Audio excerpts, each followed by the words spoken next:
Well, for more on China's rare earth exports and the trade war between Beijing and Washington, we're joined by Joel Trachtman live from Boston. He's a professor of international law from the Fletcher School of Law and Diplomacy at Tufts University. Welcome, Joel. Thank you, Rachelle. Now, this is quite the turnaround. I mean, in 2018, the U.S. Geological Survey designated these rare earth minerals as critical to the U.S. economy and national defense. How so? Well, they're important components of all sorts of high-tech goods, including high-tech military goods. And the United States does depend on those rare earths, even though, as you know, they're available really in many places around the world. But China has been willing to produce rare earths and is the largest producer of these materials in the world. One reason the United States doesn't produce them is they're environmentally very dirty and they're very unhealthy to work with. And so the United States has refrained from doing that. It would take the United States, I think, a while and some environmental pain to substitute United States goods for those goods, but they are produced in other places, and it may be that, that this is not the biggest problem for the United States.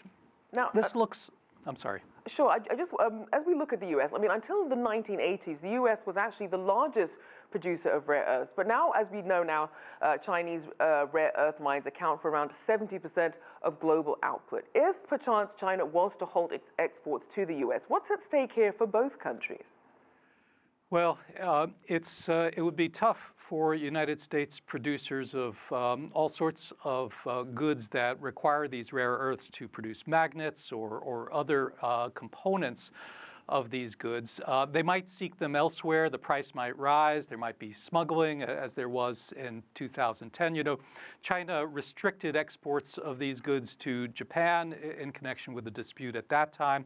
There have been 2 cases at the World Trade Organization relating to these goods and similar goods, and China has lost them both and been required to allow exports of these goods, provided that it allows sales of these goods inside China. Now, we know that obviously the WTO does have its hands full. There's a lot of complaints piling up, though. So while all this is happening, how significant do you think this is going to be for global supply chains?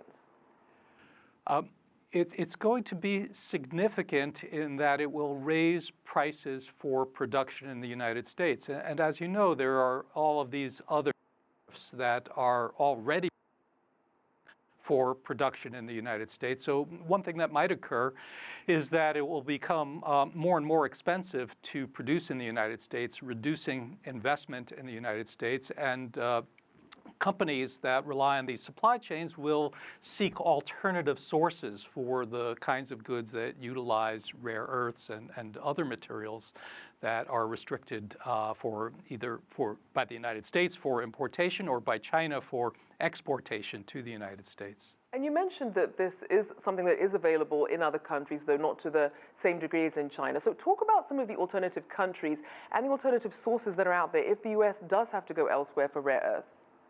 There are a number of countries that produce rare earths. The United States has an endowment of rare earths that it doesn't yet exploit to the fullest extent, but a number of countries in Africa and Latin America have rare earths that they can mine, and some of them do. So what we would expect is a shift in supply, as we've seen with other things. It won't be efficient. It won't be the low-cost source of supply, but the United States manufacturers will be able to obtain these rare earths.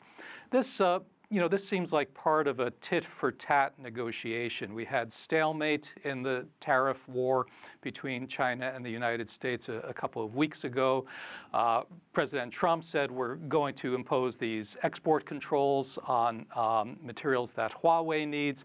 That may be explained as a kind of additional sanction to bring Xi Jinping to the table. Xi Jinping responds and says, well, I can do something to you with rare earths, right, or with reductions of bond purchases. And so it's a kind of negotiation ploy, I think. And just quickly, we keep hearing this mantra that nobody wins a trade war. We've heard it from everyone from the IMF to to a lot of the other world leaders. Meanwhile, the US and China is stuck in this standoff. How do you see this relationship fundamentally changing, given where they are now in this negotiation? Yes, I think that one would hope that someone backs down, someone begins to back down, because they are both hurting themselves. This is an example of shooting oneself in the foot in response to the other guy shooting himself in the foot. So they can back down or they can continue, and if they continue, they'll hurt both countries. And some other countries might benefit by finding that they can replace suppliers in China or in the United States. So Brazilian or Argentinian farmers might replace the supplies from United States farms, but everything will become somewhat more expensive, somewhat less efficient, because the market has been seeking efficiency, but these political barriers are constraining the market from seeking efficiency. All right, Joel Trachtman there, Professor of International Law from the Fletcher School of Law and Diplomacy at Tufts University.